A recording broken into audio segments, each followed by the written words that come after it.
ಸ್ವಾಗತ. ಕರ್ತನಾದ ಯೇಸುಕ್ರಿಸ್ತನ ಅಮೂಲ್ಯ ನಾಮದಲ್ಲಿ ನಿಮ್ಮೆಲ್ಲರಿಗೂ ಹೃತ್ಪೂರ್ವಕ ವಂದನೆಗಳು. ಎಸ್ತರ್ ಎಡಿಎಂ ಚಾನೆಲ್ಗೆ ನಿಮ್ಮೆಲ್ಲರಿಗೂ ಹಾರ್ದಿಕ ಸ್ವಾಗತ. ದೇವರೊಂದಿಗೆ 100 ದಿನಗಳು ಎಂಬ ನಮ್ಮ ಆತ್ಮೀಕ ಪ್ರಯಾಣದ 3ನೇ ದಿನಕ್ಕೆ ನಿಮ್ಮನ್ನು ಪ್ರೀತಿಯಿಂದ ಸ್ವಾಗತಿಸುತ್ತೇನೆ. ಈ 100 ದಿನಗಳ ಪ್ರಯಾಣದ ಮೂಲಕ ದೇವರ ವಾಕ್ಯವನ್ನು ಧ್ಯಾನಿಸಿ ಪ್ರಾರ್ಥನೆಯಲ್ಲಿ ಬೆಳೆಯೋಣ ಮತ್ತು ದೇವರೊಂದಿಗೆ ಇನ್ನಷ್ಟು ಹತ್ತಿರವಾಗೋಣ. ಈ ವಿಡಿಯೋ ನಿಮ್ಮನ್ನು ಆಶೀರ್ವದಿಸಿದರೆ ನಿಮ್ಮ ಕುಟುಂಬದವರು ಮತ್ತು ಸ್ನೇಹಿತರೊಂದಿಗೆ ಹಂಚಿಕೊಳ್ಳಿ. ಬನ್ನಿ ಪ್ರಾರ್ಥನೆಯೊಂದಿಗೆ ಆರಂಭಿಸೋಣ. ಆರಂಭದ ಪ್ರಾರ್ಥನೆ. ಪ್ರೀತಿಯ ಪರಲೋಕದ ತಂದೆಯೇ, ಈ ಹೊಸ ದಿನಕ್ಕಾಗಿ ನಿನಗೆ ಸ್ತೋತ್ರ. ಇಂದು ಮತ್ತೊಮ್ಮೆ ನಿನ್ನ ಸನ್ನಿಧಿಯಲ್ಲಿ ಸೇರಲು ಅವಕಾಶ ಕೊಟ್ಟಿದ್ದಕ್ಕಾಗಿ ನಿನಗೆ ಕೃತಜ್ಞತೆ ಸಲ್ಲಿಸುತ್ತೇವೆ. ಕರ್ತನೇ, ಈ ವಿಡಿಯೋವನ್ನು ನೋಡುವ ಪ್ರತಿಯೊಬ್ಬರೊಂದಿಗೆ ಇಂದು ನೀನು ವೈಯಕ್ತಿಕವಾಗಿ ಮಾತನಾಡು. ನಮ್ಮ ಹೃದಯಗಳನ್ನು ತೆರೆದು ನಿನ್ನ ವಾಕ್ಯವನ್ನು ಅರ್ಥಮಾಡಿಕೊಳ್ಳುವ ಜ್ಞಾನವನ್ನು ಕೊಡು. ಪವಿತ್ರಾತ್ಮನೇ, ನಮ್ಮನ್ನು ನಡೆಸು. ನಮ್ಮ ಜೀವನವನ್ನು ಬದಲಾಯಿಸಿ ನಿನ್ನ ಚಿತ್ತದಂತೆ ನಡೆಯಲು ಸಹಾಯ ಮಾಡು. ಇದೆಲ್ಲವನ್ನೂ ಯೇಸುಕ್ರಿಸ್ತನ ಅಮೂಲ್ಯ ನಾಮದಲ್ಲಿ ಬೇಡಿಕೊಳ್ಳುತ್ತೇವೆ. ಆಮೆನ್. ಆರಾಧನೆ. ಹಲ್ಲೆಲೂಯಾ. ಕರ್ತನಿಗೆ ಸ್ತೋತ್ರ. ಬನ್ನಿ ನಮ್ಮೆಲ್ಲ ಹೃದಯದಿಂದ ಕರ್ತನನ್ನು ಸ್ತುತಿಸಿ ಆರಾಧಿಸೋಣ. ಕರ್ತನೇ, ನಾವು ಈಗ ನಿನ್ನನ್ನು ಆರಾಧಿಸಲು ಬರುತ್ತಿದ್ದೇವೆ. ನಮ್ಮ ಹೃದಯಗಳನ್ನು ಸಿದ್ಧಪಡಿಸು. ನಮ್ಮ ಸ್ತುತಿಯು ನಿನಗೆ ಮೆಚ್ಚುಗೆಯಾಗಲಿ. ಪವಿತ್ರಾತ್ಮನೇ, ನಮ್ಮ ಮಧ್ಯದಲ್ಲಿ ಕಾರ್ಯಮಾಡು. ಯೇಸುವಿನ ನಾಮದಲ್ಲಿ ಕೇಳಿಕೊಳ್ಳುತ್ತೇವೆ.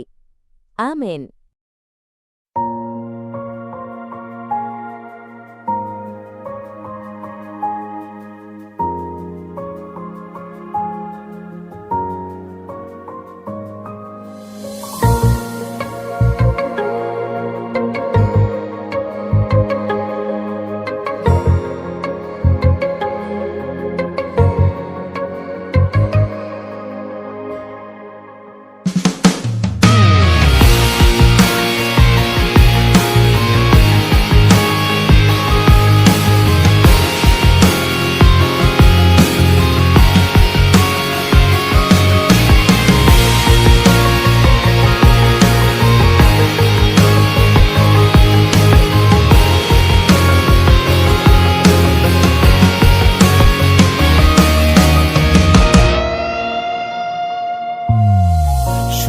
ಶೂನ್ಯವಾಗಿದ್ದ ನನ್ನ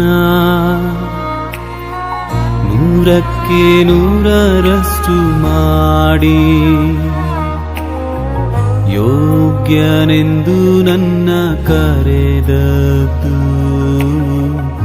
ನಿನ್ನ ಕೃಪೆಯಲ್ಲವೇ. ಶೂನ್ಯವಾಗಿದ್ದ ನನ್ನ 100ಕ್ಕೆ 100ರಷ್ಟು ಮಾಡಿ ಯೋಗ್ಯನೆಂದು ನನ್ನ ಕರೆದದ್ದು ನಿನ್ನ ಕೃಪೆಯಲ್ಲವೇ. ಗಣನೆಗೆ ಬಾರದಂತ ನನ್ನ ಗಣನೆಯ ಮಾಡಿದ್ದು ನಿನ್ ಕೃಪೆಯೇ. ಗಣನೆಗೆ ಬಾರದಂತ ನನ್ನ ಗಣನೆಯ ಮಾಡಿದ್ದು ನಿನ್ ಕೃಪೆಯೇ. ಕೃಪೆಯೇ ಕೃಪೆಯೇ ಕೃಪೆಯೇ ಯೇಸು ಅಪ್ಪ, ಎಲ್ಲ ನಿನ್ನ ಕೃಪೆಯೇ.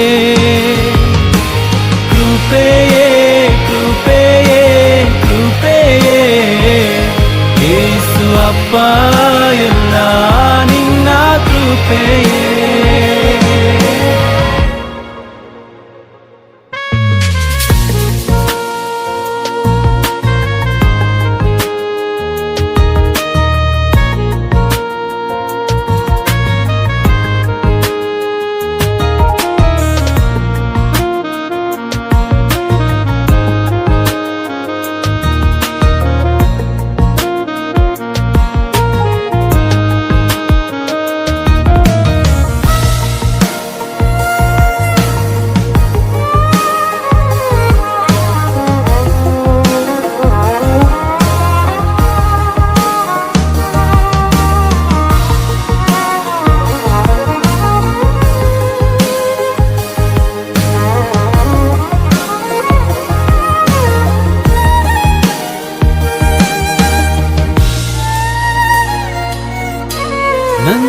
ಜೀವನ ಸಾಗುತ್ತಿರುವುದು ನನ್ನ ಬಲದಿಂದಲ್ಲ.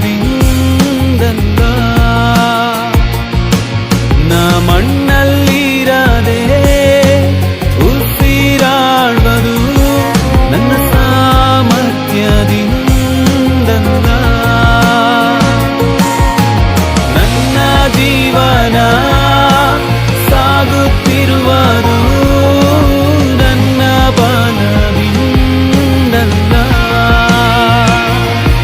ನಾ ಮಣ್ಣಲ್ಲಿರದೆ ಉಸಿರಾಡುವುದು ನನ್ನ ಸಾಮರ್ಥ್ಯದಿಂದಲ್ಲ. ಗಣನೆಗೆ ಬಾರದಂತ ನನ್ನ ಗಣನೆಯ ಮಾಡಿದ್ದು ನಿನ್ ಕೃಪೆಯೇ.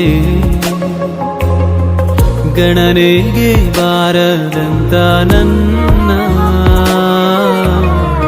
ಗಣನೆಯ ಮಾಡಿದ್ದು ನಿನ್ ಕೃಪೆಯೇ.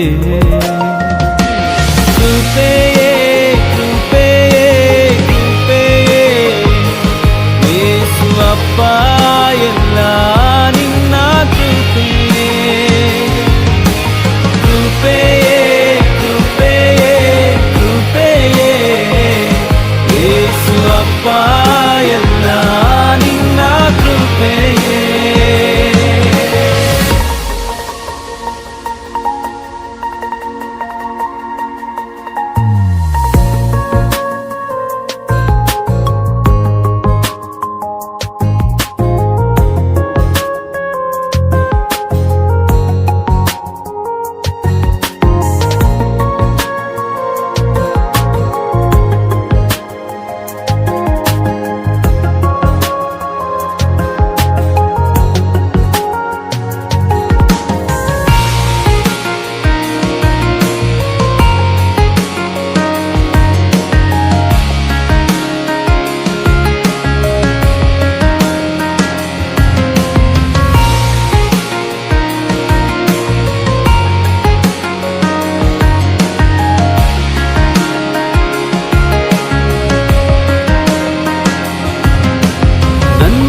ಕುಟುಂಬ ನೆಮ್ಮದಿಯಾಗಿರುವುದು ನನ್ನ ಐಶ್ವರ್ಯದಿಂದಲ್ಲ. ನಾ ಹತ್ತಲಾಗದ ಸ್ಥಾನಕ್ಕತ್ತಿದ್ದು ನನ್ನ ಜ್ಞಾನದಿಂದಲ್ಲ.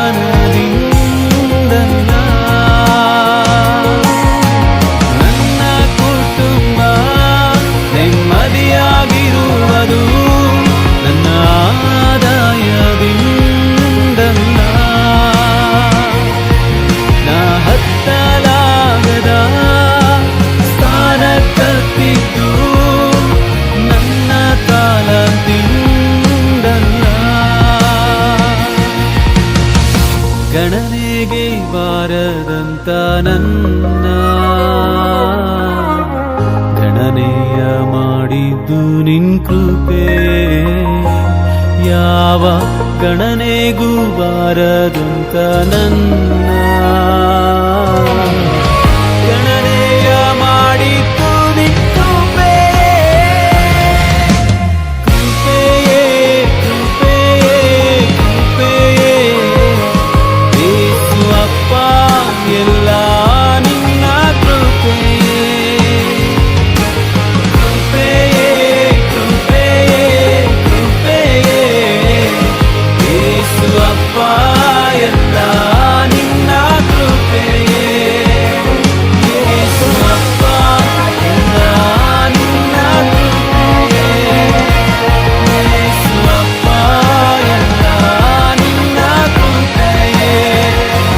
ಯೇಸು ಅಪ್ಪ ಎಲ್ಲ ನಿನ್ನ ಕೃಪೆಯೇ.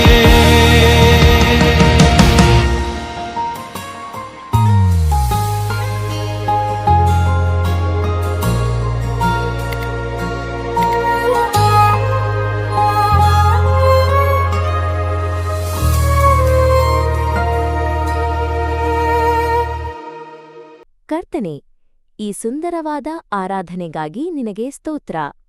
ಈಗ ನಿನ್ನ ವಾಕ್ಯವನ್ನು ಧ್ಯಾನಿಸಲಿದ್ದೇವೆ. ನಮ್ಮೊಂದಿಗೆ ಮಾತನಾಡು. ನಮ್ಮ ಹೃದಯಗಳನ್ನು ಬದಲಾಯಿಸು. ಯೇಸುವಿನ ನಾಮದಲ್ಲಿ ಕೇಳಿಕೊಳ್ಳುತ್ತೇವೆ. ಆಮೆನ್. ಬನ್ನಿ ಈಗ ದೇವರ ವಾಕ್ಯವನ್ನು ಧ್ಯಾನಿಸೋಣ. 1 ಅರಸುಗಳು 22 1-28 ಅರಾಮ್ಯರೊಂದಿಗೆ 3 ವರ್ಷಗಳ ಕಾಲ ಯುದ್ಧ ಇರಲಿಲ್ಲ. ನಂತರ ಯೆಹೂದದ ಅರಸನಾದ ಯೆಹೋಷಾಫಾಟನು ಅಹಾಬನನ್ನು ಭೇಟಿಯಾದನು. ಅಹಾಬನು ರಾಮೋತ್ ಗಿಲ್ಯಾದನ್ನು ವಶಪಡಿಸಿಕೊಳ್ಳಲು ಯುದ್ಧಕ್ಕೆ ಹೋಗಲು ಯೋಚಿಸಿದನು. ಯೆಹೋಷಾಫಾಟನು ಮೊದಲು ಕರ್ತನ ಚಿತ್ತವೇನು ಎಂದು ಕೇಳೋಣ ಎಂದು ಹೇಳಿದನು. ಅಹಾಬನು ಸುಮಾರು 400 ಪ್ರವಾದಿಗಳನ್ನು ಕರೆಸಿದನು. ಅವರು ಎಲ್ಲರೂ ಹೋಗಿರಿ, ದೇವರು ಜಯ ಕೊಡುತ್ತಾನೆ ಎಂದು ಹೇಳಿದರು. ಆದರೆ ಯೆಹೋಷಾಫಾಟನು, ಕರ್ತನ ನಿಜವಾದ ಪ್ರವಾದಿ ಯಾರಾದರೂ ಇದ್ದಾರೆಯೇ ಎಂದು ಕೇಳಿದನು. ಆಗ ಮಿಕಾಯ ಎಂಬ ಪ್ರವಾದಿಯನ್ನು ಕರೆಸಲಾಯಿತು. ಅಹಾಬನಿಗೆ ಅವನು ಇಷ್ಟವಿರಲಿಲ್ಲ, ಏಕೆಂದರೆ ಅವನು ಯಾವಾಗಲೂ ಸತ್ಯವನ್ನೇ ಹೇಳುತ್ತಿದ್ದನು. ಮಿಕಾಯನು ದೇವರು ತೋರಿಸಿದ ಸತ್ಯವನ್ನು ಧೈರ್ಯದಿಂದ ತಿಳಿಸಿದನು. ಅದನ್ನು ಕೇಳಲು ಅಹಾಬನಿಗೇ ಇಷ್ಟವಾಗಲಿಲ್ಲ. ಧ್ಯಾನ 1. ಸತ್ಯವನ್ನು ಕೇಳಲು ಸಿದ್ಧರಾಗಿರಬೇಕು. ಅಹಾಬನಿಗೆ ದೇವರ ಸತ್ಯಕ್ಕಿಂತ ತನ್ನ ಮನಸ್ಸಿಗೆ ಇಷ್ಟವಾದ ಮಾತುಗಳು ಬೇಕಾಗಿದ್ದವು. ಇಂದು ನಾವು ಸಹ ನಮ್ಮ ಇಷ್ಟಕ್ಕೆ ತಕ್ಕ ಮಾತುಗಳನ್ನು ಮಾತ್ರ ಕೇಳಲು ಬಯಸುತ್ತೇವೆಯೇ? ಅಥವಾ ದೇವರು ಹೇಳುವುದನ್ನು ಸ್ವೀಕರಿಸಲು ಸಿದ್ಧರಿದ್ದೇವೆಯೇ? 2.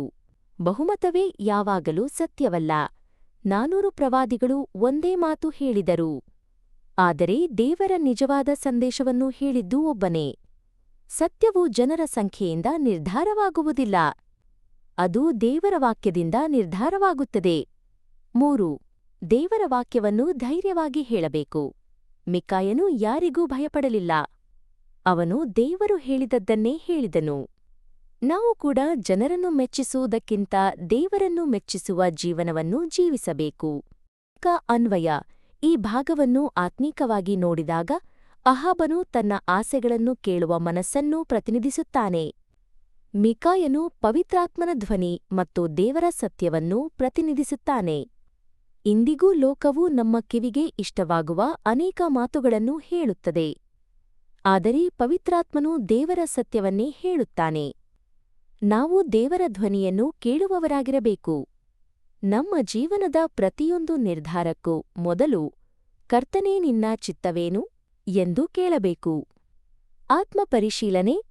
ನಾನು ದೇವರ ಧ್ವನಿಯನ್ನು ಕೇಳಲು ಸಮಯ ಕೊಡುತ್ತಿದ್ದೇನೆಯೇ? ಸತ್ಯವನ್ನು ಕೇಳಿದಾಗ ಅದನ್ನು ಸ್ವೀಕರಿಸುತ್ತೇನೆಯೇ? ನನ್ನ ನಿರ್ಧಾರಗಳು ದೇವರ ಚಿತ್ತದ ಪ್ರಕಾರವಿದೆಯೇ? ಇಂದಿನ ನಿರ್ಧಾರ. ಇಂದಿನಿಂದ ನನ್ನ ಜೀವನದಲ್ಲಿ ದೇವರ ಧ್ವನಿಗೆ ಮೊದಲ ಸ್ಥಾನ ಕೊಡುತ್ತೇನೆ. ಜನರ ಅಭಿಪ್ರಾಯಕ್ಕಿಂತ ದೇವರ ವಾಕ್ಯಕ್ಕೆ ವಿಧೇಯನಾಗಿ ನಡೆಯುತ್ತೇನೆ. ಕರ್ತನೇ, ಇಂದು ನಿನ್ನ ವಾಕ್ಯದ ಮೂಲಕ ನಮ್ಮೊಂದಿಗೆ ಮಾತನಾಡಿದ್ದಕ್ಕಾಗಿ ನಿನಗೆ ಹೃತ್ಪೂರ್ವಕ ಕೃತಜ್ಞತೆಗಳು. ಈ ವಾಕ್ಯವನ್ನು ಅರ್ಥಮಾಡಿಕೊಳ್ಳಲು ಜ್ಞಾನವನ್ನು ಕೊಡು. ಇದನ್ನು ನಮ್ಮ ಜೀವನದಲ್ಲಿ ಅನುಸರಿಸುವ ಕೃಪೆಯನ್ನು ದಯಪಾಲಿಸು. ಆಮೆನ್. ಇಂದಿನ ದೇವರ ವಾಕ್ಯವು ನಿಮ್ಮ ಪ್ರತಿಯೊಬ್ಬರೊಂದಿಗೂ ಮಾತನಾಡಿದೆ ಎಂದು ನಾನು ನಂಬುತ್ತೇನೆ. ಈ ಅಂತ್ಯಕಾಲದಲ್ಲಿ ದೇವರ ಧ್ವನಿಯನ್ನು ಕೇಳುವುದು ಅತ್ಯಂತ ಮುಖ್ಯ. ಜನರ ಧ್ವನಿಗಿಂತ ದೇವರ ಧ್ವನಿಯನ್ನು ಕೇಳುವವರಾಗೋಣ. ಬನ್ನಿ ಮುಕ್ತಾಯದ ಪ್ರಾರ್ಥನೆ ಮಾಡೋಣ. ಪ್ರೀತಿಯ ಪರಲೋಕದ ತಂದೆಯೇ, ಇಂದು ನಿನ್ನ ಅಮೂಲ್ಯವಾದ ವಾಕ್ಯಕ್ಕಾಗಿ ನಿನಗೆ ಸ್ತೋತ್ರ. ನಮ್ಮ ಕಿವಿಗಳು ಯಾವಾಗಲೂ ನಿನ್ನ ಧ್ವನಿಯನ್ನು ಕೇಳುವಂತಾಗಲಿ. ಸತ್ಯದಲ್ಲಿ ನಡೆಯುವ ಧೈರ್ಯವನ್ನು ಕೊಡು. ನಮ್ಮ ಜೀವನವನ್ನು ನಿನ್ನ ಚಿತ್ತದಂತೆ ನಡೆಸು. ಈ ವಿಡಿಯೋವನ್ನು ವೀಕ್ಷಿಸಿದ ಪ್ರತಿಯೊಬ್ಬರನ್ನೂ ಆಶೀರ್ವದಿಸು. ಈ 100 ದಿನಗಳ ಪ್ರಯಾಣದಲ್ಲಿ ಪ್ರತಿದಿನವೂ ನಮ್ಮೊಂದಿಗೆ ನಡೆ. ಯೇಸು ಕ್ರಿಸ್ತನ ಅಮೂಲ್ಯ ನಾಮದಲ್ಲಿ ಬೇಡಿಕೊಳ್ಳುತ್ತೇವೆ. ಆಮೆನ್. ಬನ್ನಿ ನಾವೆಲ್ಲರೂ ಒಟ್ಟಾಗಿ ಹೇಳೋಣ. ನನ್ನ ಮನವೇ ಯೆಹೋವನನ್ನು ಸ್ತುತಿಸು.